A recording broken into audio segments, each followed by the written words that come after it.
Hey, pretty babies, what is going on? Lee Sanders here, checking out an all-new Tuesday edition of the RCWR show. We are covering NWA POWERRR! Fallout for July 6, 2021. What is awesome, y'all? You know, it sucks that we did not come on live initially after NWA Power went off the air. I tried my best to give you guys a heads up from Monday's show that on a rare Tuesday, I actually had work. So by the time I got off, way past when NWA Power went off the air and all that. So I definitely do appreciate those of you, who knows, maybe at this point you just now are wrapping up, checking out NXT for this week. Then again, you may be watching this on demand or listening to this on demand at your usual pace, so it's perfect timing for you. But I'm really just trying to give a shout out to those that's going to be checking this out live in particular. So definitely appreciate you all that are checking this out, wanting to get my take on what all had went down with NWA Power for this week. I gotta say, this was one of the most strongest episodes of NWA Power I've seen within recent weeks. And I tell you what, for this first NWA Power kicking off the month of July, definitely their strongest. And I loved it. For me in particular, what really stands out the most was the great showcase of the tag team division. If you're kind of like me, and since you've been watching the NWA these past several weeks, yeah, man, that tag division is really starting to come together. And then, whoo, don't even get me started on that women's division. I mean, just some of the women's action we've been seeing these past couple of weeks, but definitely what we got with this week's NWA Power.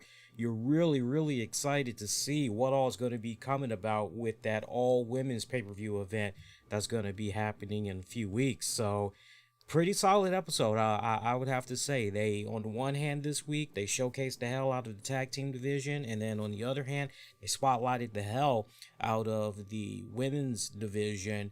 But then we also had that spotlight on the NWA National Championship, as the main event match saw JTG taking on the masterpiece Chris Adonis to crown a new NWA National Champion. So loads we need to get into on this episode. We also got some NWA news that we can talk about briefly, including the race to the chase. I did watch the very first episode that NWA had put out.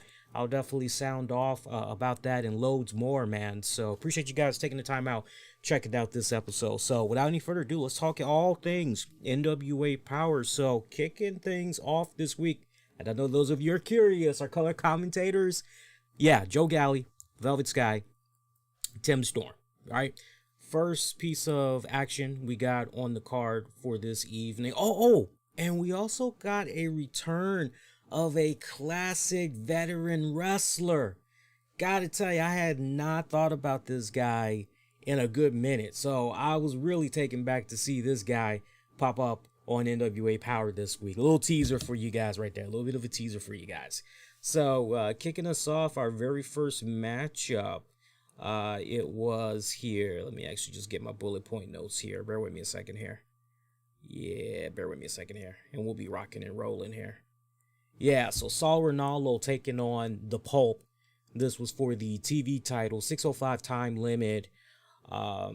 Good title defense for the Pope. I mean, this was a no-brainer. We knew that Pope was gonna retain this, but then again, if you were maybe kind of wondering, wonder if Tyrus and them are gonna maybe make their presence felt in this. I totally don't blame you guys for thinking that way, but no, there was no Tyrus cameo in this one. This was a straight up Saronaro taking on the Pope. And, you know, one thing that I had loved about the way this match was told story-wise was Saul had a big old target on his back. He was still pretty banged up from the last episode where, remember, Colby Corino beat the holy crap out of him, and pretty much now here is Saul on the very next episode trying to wrestle this in this match for this opportunity at the TV title. These don't grow on trees after all. You either take it or there's just no telling when, if ever, you'll get another opportunity again, right? So Saul's going into this. He's got this big old target of a bandage on the back there, and the Pope is not gunning for it whatsoever. I mean, it would honestly be fair game, but he's not even going there. And I tell you what, I love the way this match was essentially booked, because even though we had a banged up Saul Renaro, this could have gone either way, just the way in which the match was laid out. I like the fact that the Pope didn't just steamroll through Renaro. You feel where I'm coming from? There were a couple of instances there where you felt, wait a minute, maybe this little dude actually has a shot. Maybe he can pull up a upset here. But I love the fact that the Pope is this fighting type of champion that is trying to do his best to not take any shortcuts, even if in the case of what was going on with Saul on this episode for this week, right there on the silver platter for him to take, and he did not take it whatsoever. A lot of restraint, because probably most likely anybody else would have exploited the hell out of that when it's all said and done. So even though this was a pretty impressive, and you know what, shout out to the Pope, because I mean, and how whoever was laying out this match and how it needed to be booked and all that, because we could have easily just had this be, all right, hands down, the Pope, and just squash. But no, we really tried to make this be as competitive as possible. If I had one little, as a stickler for detail there, if I had one little thing, maybe I could say in retrospect, this should have probably went down instead. It may be a case of, not for nothing, but we did see Colby Corino last week. Maybe have Corino make another type of cameo. Just saying it. But then the question becomes, okay, well, how can we make that complement the hell out of what we were getting ready to see next with Tyrus? So that may possibly be, but then again, you could make the argument, no, we could have essentially made both of these work. I'd like to get you guys' thoughts on that, but post-match, let's jump right into that. Tyrus, Clearwater, Austin Idol. I can't remember the other guy that had came out, sadly. I'm still getting used to some of these new faces that I've been seeing pop up within recent weeks. I'll have these names down by the next episode, but I never did hear this one guy's name, and I remember him from last week's episode, because I remember there was, or was it last week? Maybe it might have been the episode before, where there was that 2-on-1 handicap match against Tyrus, and the brother was telling Clearwater, just lay down, make it easy, just lay down, and Clearwater wasn't trying to have any of that. But anyway, Tyrus came out, Idol doing pretty much most of the talking, and Pope was ready to throw down right then and there, but Idol wasn't having any of it. Somehow we go to a commercial break. Pope is no longer in the ring, as Austin Idol and his little entourage, they're actually chatting it up with Cal Davis, and Austin Idol has some serious bars to spit out there for the Pope. As far as he's concerned, all the people that Pope has been facing has been nothing but bums. They've been nothing but scrubs. Okay, he's gotten his way to the lucky number 7, but who has he truly beaten? As far as Idol is concerned, he's beaten nobody. He's beaten nothing but a bunch of bums, a bunch of jabronis, and that he cannot, the Pope that is, for the love of him, get a match with big league material. And this is where he puts over his client Tyrus, saying Tyrus is a big fish that eats little fish, and anybody that steps into the ring with Tyrus, it doesn't matter what sport you're in, you're going to get owned by the Wrecking Machine, which leads to a big piece of breaking news, which was confirmed by Joe Galli, which is the Pope's title defense number 7 is going to be against Tyrus. So now the question becomes, as it was brought up by Austin Idol, will the Pope be able to hit that sweet number 7? And Tyrus Idol, they're already putting out spoilers. No, it ain't gonna be happening. So interesting development that we got right there. And of course, if the Pulp is able to successfully defend that title of his, that TV title of his, 7 times, then he pretty much can cash in on an opportunity to face Nick Aldis or whoever's holding on to that 10 pounds of gold NBA championship and go for that heavyweight gold. So interesting development that we got going on right here. You know, you just can't help but wonder how much of the numbers game is going to be a huge factor for the Pope in the coming weeks leading up to whenever this match goes down between Pope and Tyrus for that TV title. But talk about some stacked numbers against the Pope, man. The odds do not look good for the brother. Does not look good for the man whatsoever. Second matchup of the evening. Enjoyed this. I enjoyed the hell out of this. Besides the tag team action as well. Because, I mean, for me, I felt this week, those were the two main highlights of this week's NWA Power, episode 34. Thunder Rosa and Sky Blue teaming up to take on the team of Smiley, Kylie Ray, and Serena Deeb. Hey, yo, great to see Serena Deeb pretty much back on the regular rotation on NWA programming. I know off and on a couple of times when I've been doing the private hangouts, streaming NWA Power, and me and buddies are chatting it up. You know, we usually, we need more Serena Deeb. What's going on? And probably one of our biggest complaints, well, Serena Deeb, and we understand injury and all that, just when she didn't have the injury, it just really would have been badass to see her doing her thing in NWA, you know, being the women's champion and all that. But, you know, what's past is past. It's awesome now going forward. It's been nice these past couple of weeks seeing her mixing it up on NWA here. And I'm telling you, man, everything that we have been seeing with Serena Deeb essentially developing that heel-like persona over in AEW, that's been carrying over and magnifying pretty well in the NWA, and you were left without a shadow of doubt here on this episode as far as wondering, Serena Deeb, what's going on here? Is she a heel? Is she a... No, this is somebody you definitely want to hate. You want to see them get their behind handed to them. So, interesting though, because, Kylie Ray and Serena Deeb, you know, that was just kind of an odd pairing for me personally. You know what I'm saying? It's like we got Smiley, Kylie Ray, and Kylie Ray. You know, Kylie Ray just trying to get along with everybody. I get that. That's usually her whole gimmick, right? She's friendly with everybody. She loves everybody. But such an odd pairing considering what's been going on with Serena Deeb these past couple of weeks and everything. But yeah, I love how Serena Deeb kept teasing in storyline Thunder Rosa. You know, Thunder Rosa wanting to get a piece of some Serena, and Serena just pretty much, hey, you want me? I want you too. Let's go ahead. And then just, psych, and just tags in freaking Kylie Ray.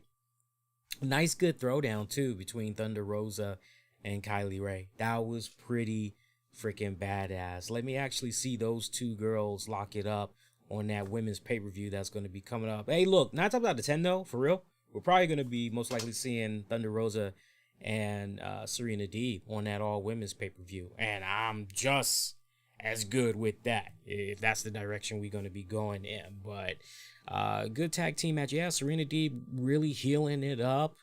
Teasing getting in there, trying to lock it up with Thunder Rosa, trying to avoid Thunder Rosa at all costs, honestly. Only time she would get in there was when it was Sky Blue. And for a little bit, you saw nice tag team handicap that was going on with Sky Blue and everything.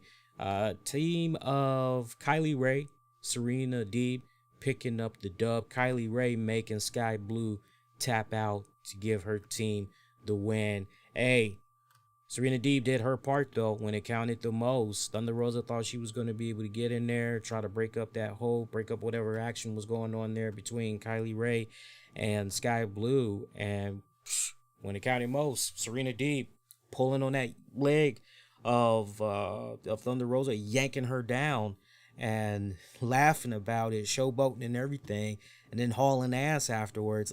Loved it. Loved it. I love everything that's been going on with Serena Deeb. You know, this is a more interesting feud that you can honestly say almost came out of thin air, but the way it's been coming about so far these past couple of weeks, your man over here, definitely no complaints whatsoever about this. But great women's tag team action on the card for tonight. Once again, one little caveat. If I got one little bone to pick, one thing that's kind of been screaming to me these past couple of NWA episodes, no Camille.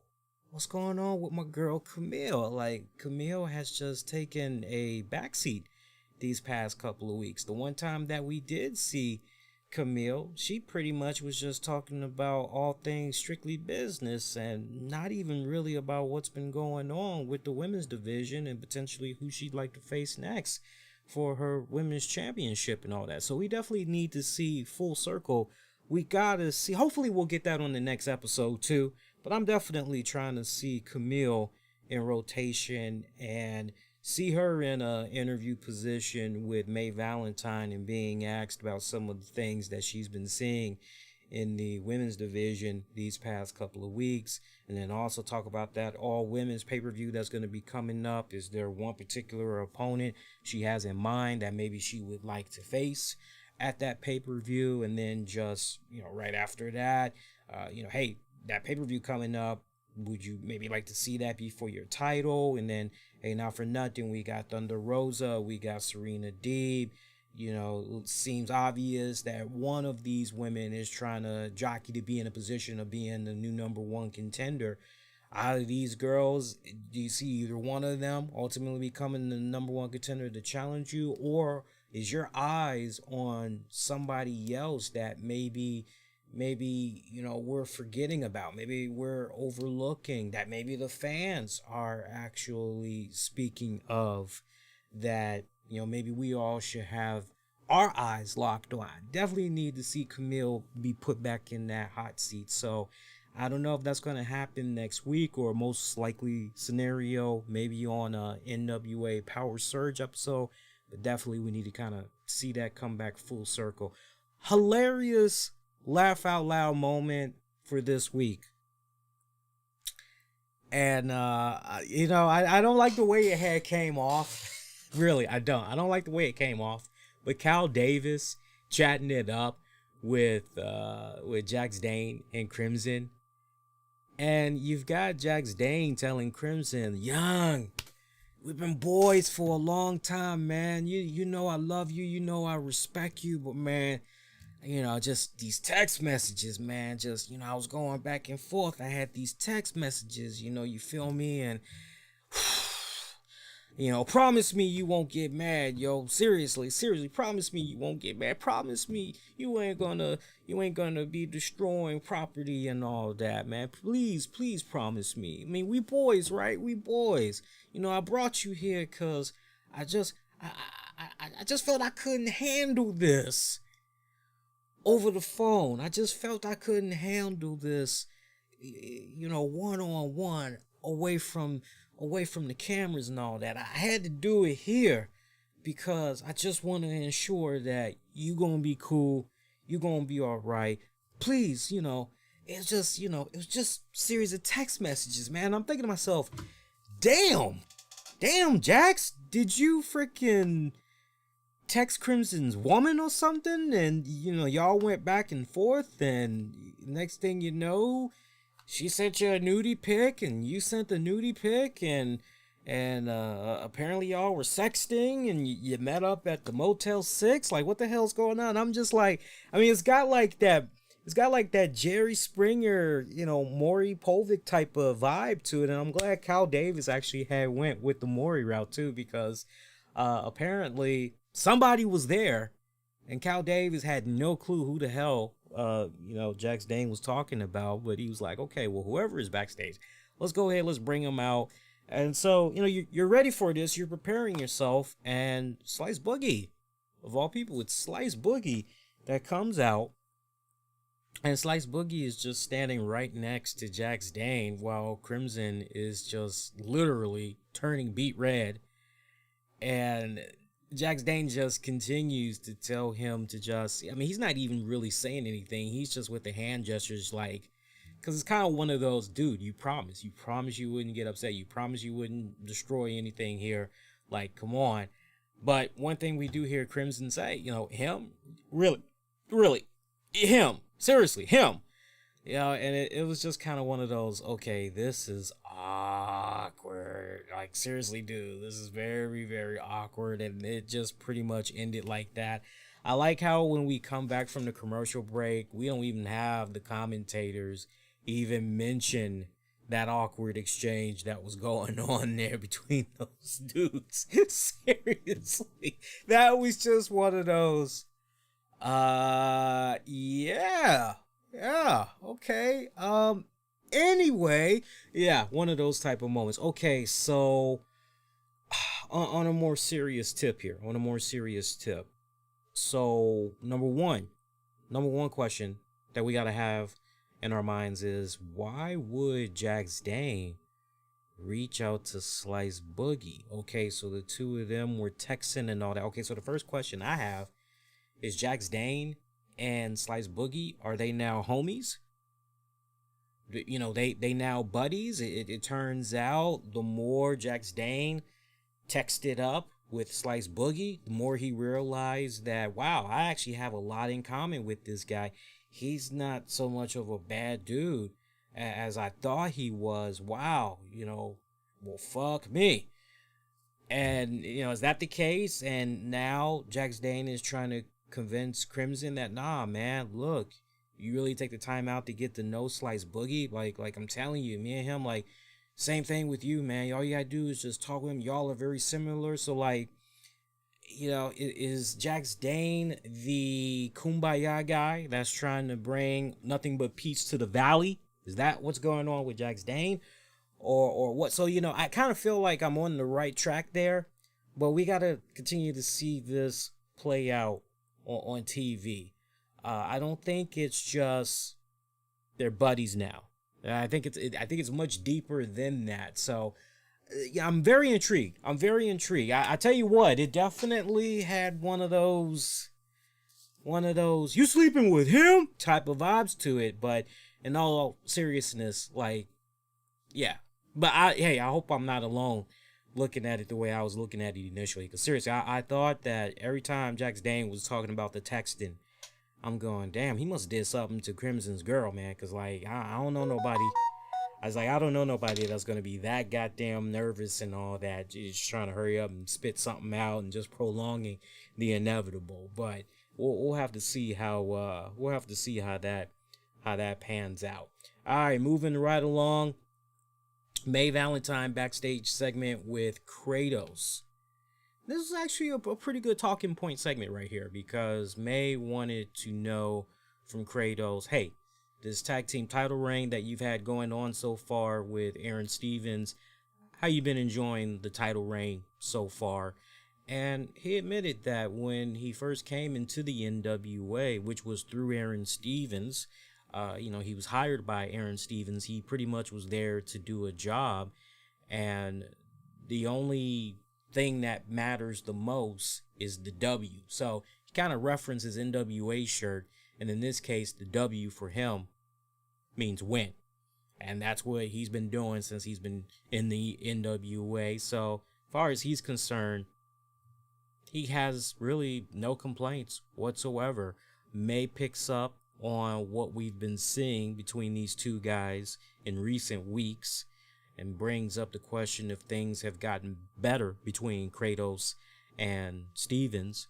And Kratos said, hey, look, I wasn't always able to see things from Aaron's perspective, but, time has progressed, and I understand. I understand the madness to some of the things that he's been thinking and all that. And then pretty much Meg, seeing an opportunity, goes right in here.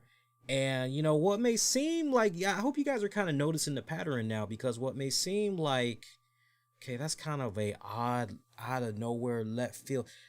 they are essentially setting us up with these nice little subliminal chapters of what's to come for some of our favorites in NWA.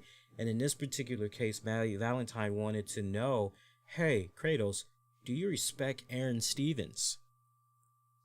Kratos actually took a minute, thought about this, laughed, and said respect is earned. He sort of likes Aaron Stevens, but respect is earned. So you go from that. Now, I got one little bone to pick here. We go immediately from that interview.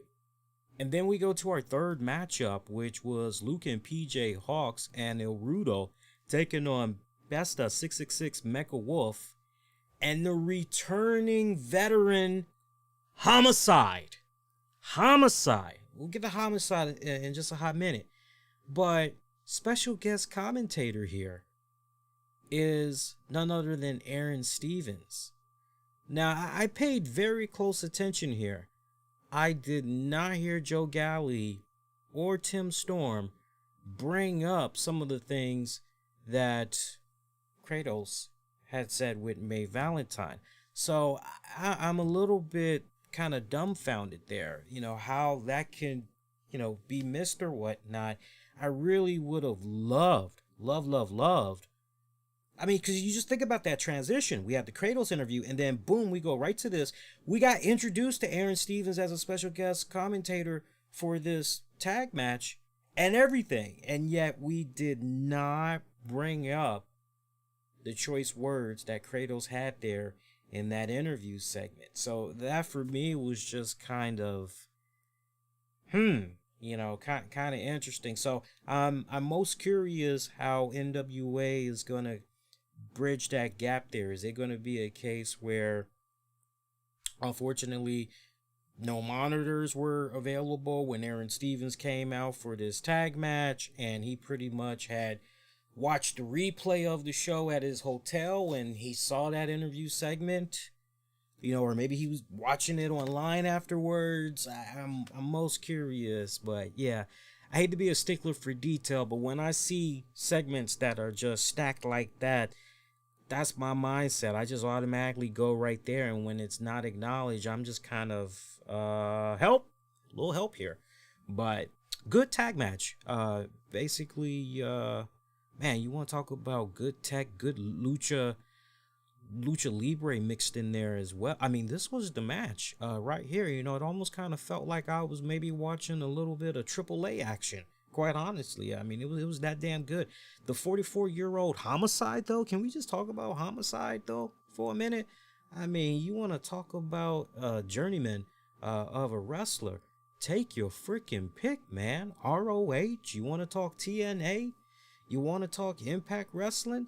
Man, I mean, just, this dude's been all over the goddamn place. I have not thought about Homicide in a good minute, though, but he is definitely one of my favorites without a shadow of doubt. Now remember, he debuted for the NWA going back last year for NWA Power and everything. Remember, he formed that alliance, a very brief alliance there with Eddie Kingston, and then he eventually made his second return to Ring of Honor. Well, last thing that I remember of him in the news was the ROH 19th anniversary show.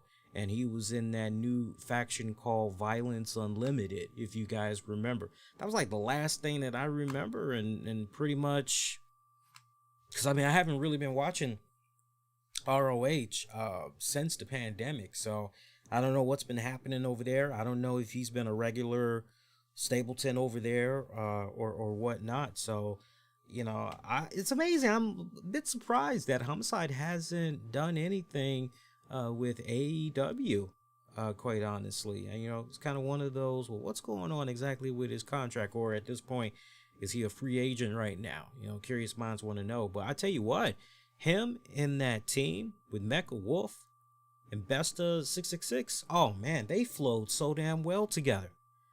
That is a happy that is a happy accidental formation that went down there this week for Power with these guys. I mean, I think whoever was in charge of booking these matches, I think they hit pay dirt right here. I think ongoing, you got something that's kind of cool, pretty magical here, because Homicide and those guys, they clicked extremely well. And he also compliments them from the standpoint of, you look at what Mecca and Besta have been talking about in the NWA these past couple of episodes, which is, this tag division, it's a joke. We wrestled all over for various promotions, and we've wrestled the best, and we are the absolute best, and we elevate everybody's game, and so I mean, to have Homicide with, oh man, great combo, great tag match too. I can't put that over enough. I tell you what, I'm continuing to be impressed, particularly by PJ Hawks. I mean, hey, he learned from the best, right? We know who his dad is, but I'm continuing, sincerely, I like what I'm seeing of this young dude. I really am. Of this young man, I'm really liking it.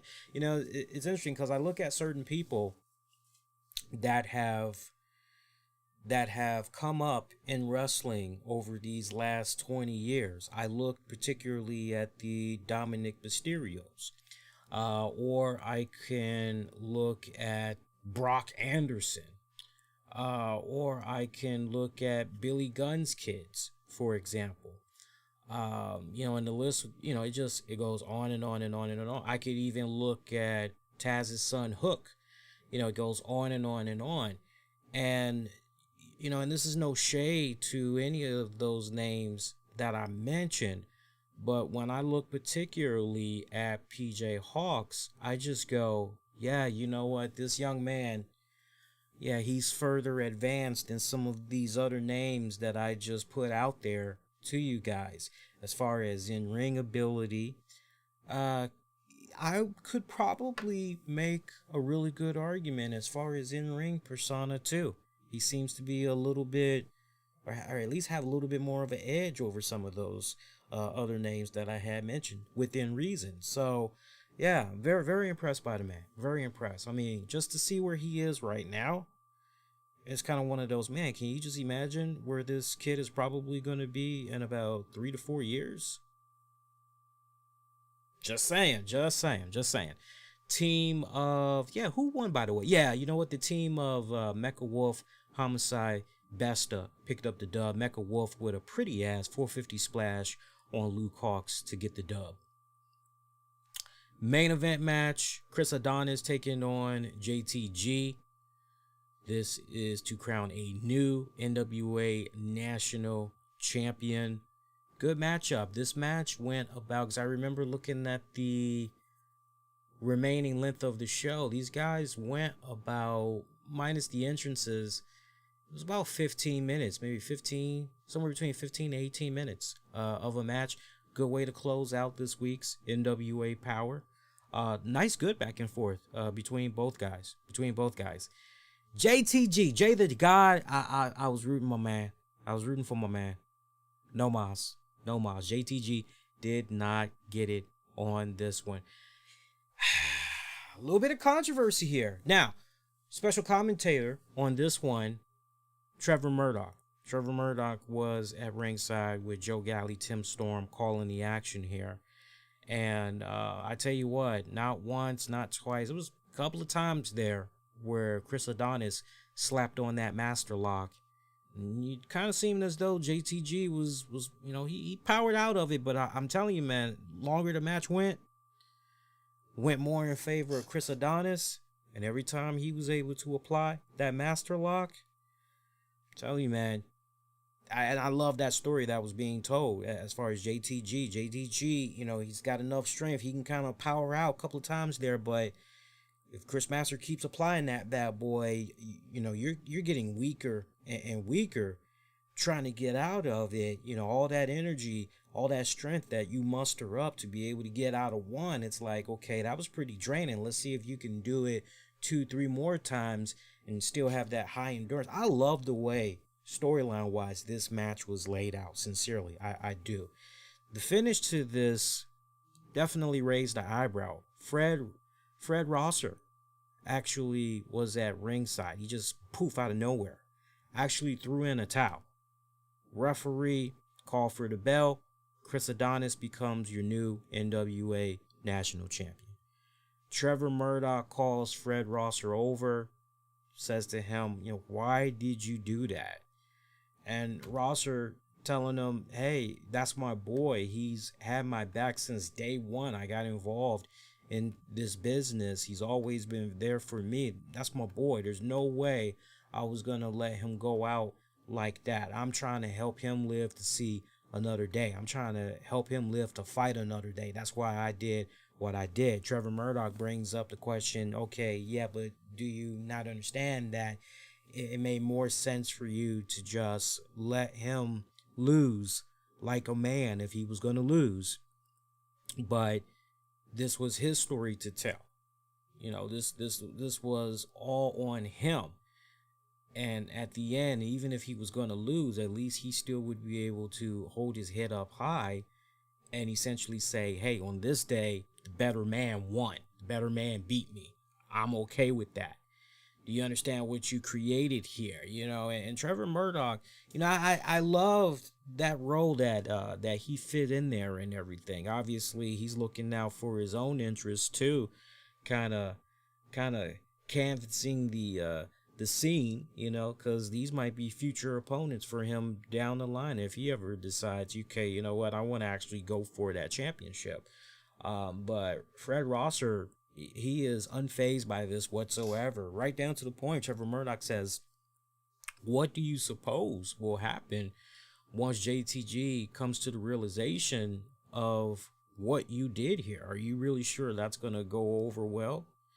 And far as Rozier's concerned, hey, it is what it is. I just know I was just trying to have his back. And if the Strictly Business thinks for 1 second they're done with us, they got another thing coming, because we're just getting started with them. We're not done with them by a long shot. So interesting development right there with Fred Rosser and JTG. And I'm most curious to see if that's going to really smooth itself out, or if someone is maybe going to be pretty sour, maybe JTG, if he's going to be kind of sour over what Fred Rosser did. And I mean, if you're asking me straight up, as far as who I would ultimately like to see chasing who, Fred's at a point right now in his career where I just think that as far as emulating those heel tendencies, coming off as a pretty good badass heel, I just want to kick your ass kind of heel. I'm gonna, keep chasing this guy, and eventually I'm gonna get him and I'm gonna kick his ass. Fred Rosser is really coming around to that type of mold, I personally feel. So I can't help but wonder if maybe ultimately JTG is gonna chase after Fred Rosser. I mean, that's one way we could go, and I think we should go in that direction, because I still feel in my heart of hearts, somewhere down the line, in regards to JTG, that is without a doubt your future NWA World Heavyweight Champion, without a shadow of doubt. Remember what I said a couple of weeks back, because right now I'm eyeballing JTG, Pulp, D'Angelo De Niro, Trevor Murdoch. Those are my top 3 guys right now that I'm eyeing, as far as if anybody legit, good strong shot at dethroning Nick Aldis, it's one of those 3 guys. If not all of them respectfully ultimately get NWA World Heavyweight title run, right? But yeah, that was NWA Power. So again, pretty solid episode, really good showcasing on the tag division, particularly. Love the extra love that the women's division had got there. Really nice, good spotlight there. And mad shout out. Really, that tag team division on the men's side, I mean, it's really coming together when you really just take a step back. We're really getting some pretty cool pieces here. And the NWA is shaping up pretty awesome. So other NWA news that we can talk about. We kind of got a little bit more information on that Champion series that's gonna be happening pretty soon. That NWA Champion series, it's gonna begin on July 27th. 8 champions. It's gonna be 20 combatants, 1 prize. And this is all going to be playing out on Fight TV. Again, that NWA Champion Series, it begins on July 27th. So we got that. That's going to be going on. And then let's not also forget, we've got the Wrestling at the Chase, as the NWA is going to be returning to St. Louis for the Race to the Chase events. That's going to be happening.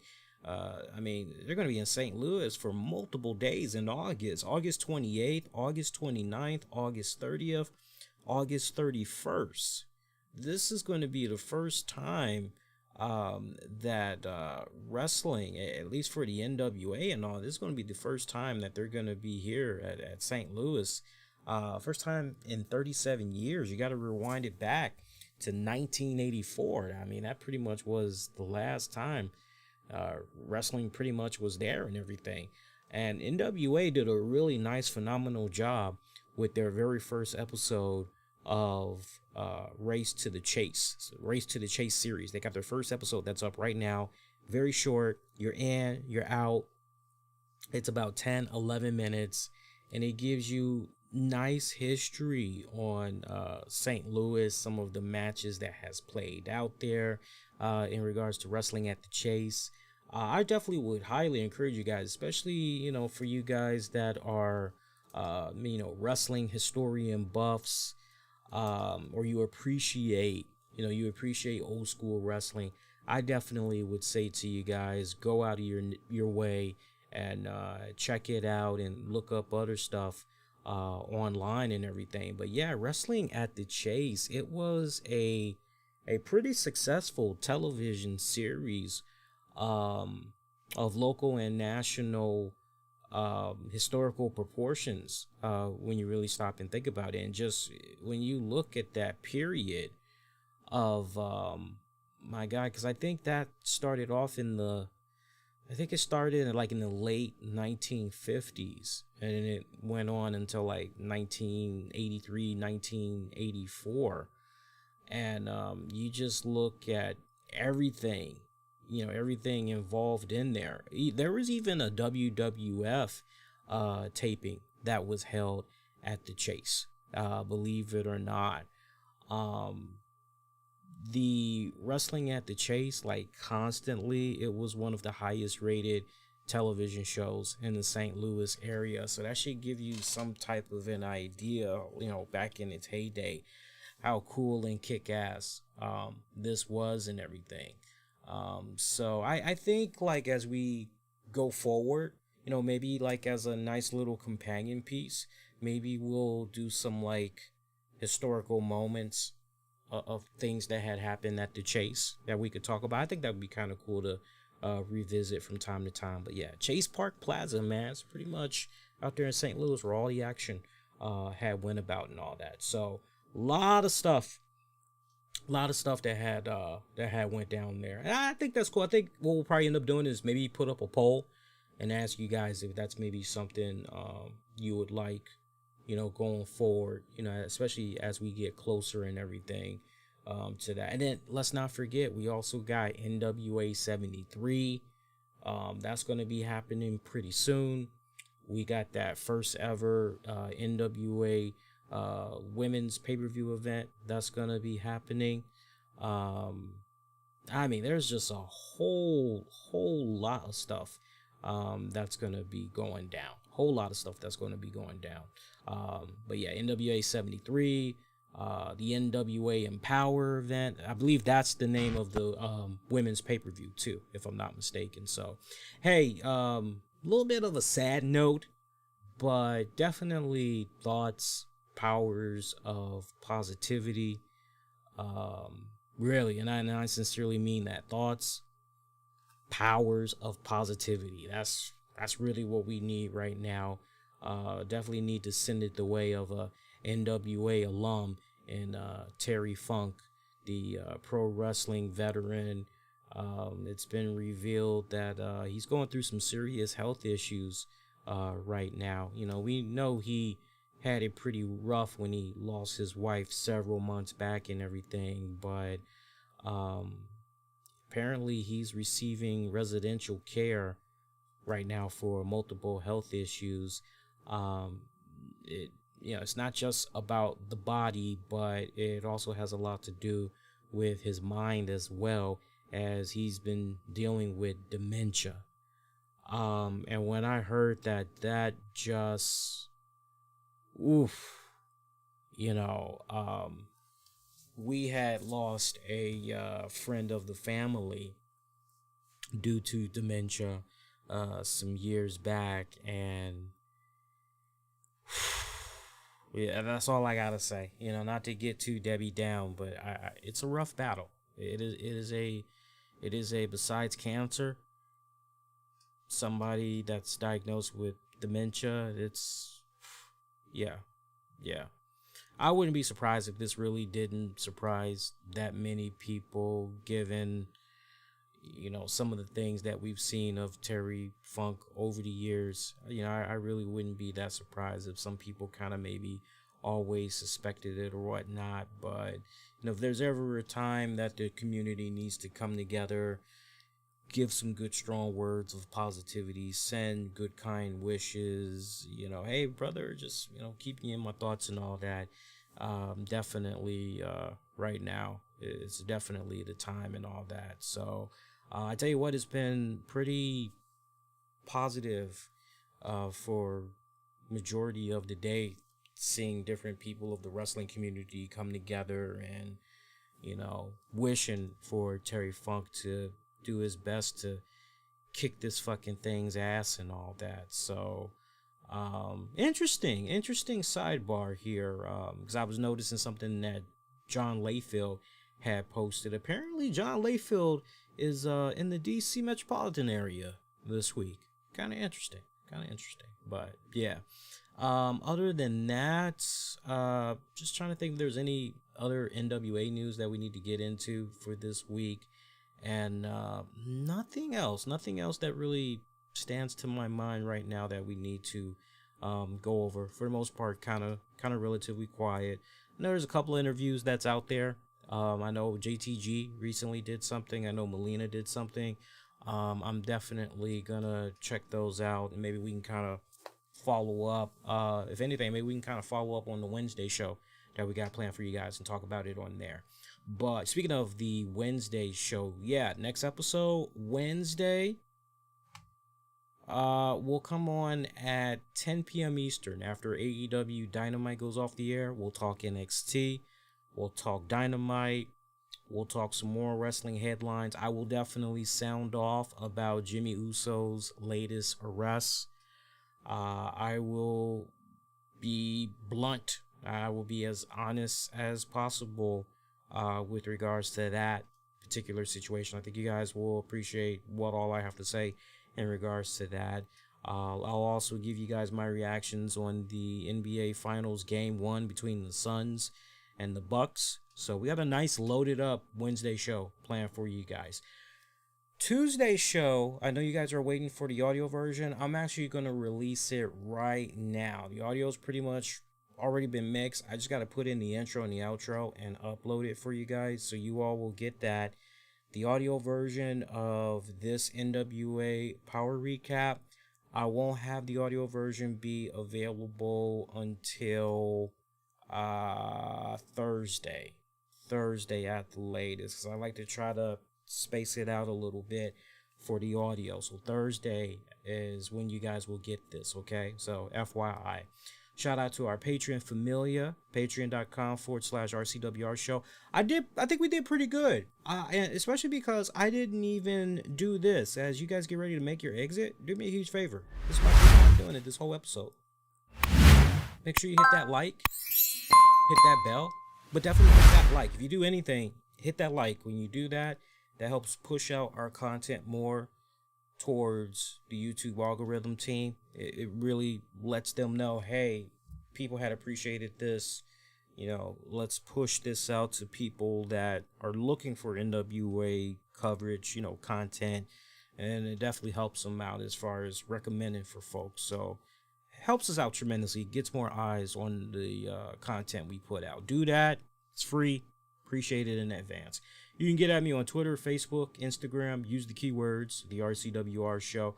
And that's going to do it, my pretty babies. We're done. So I'll catch you guys Wednesday. And until next go round, I'm wishing all of you all to be safe and most importantly, be kind to one another. I will see you guys next go round. Adios, y'all. Take care.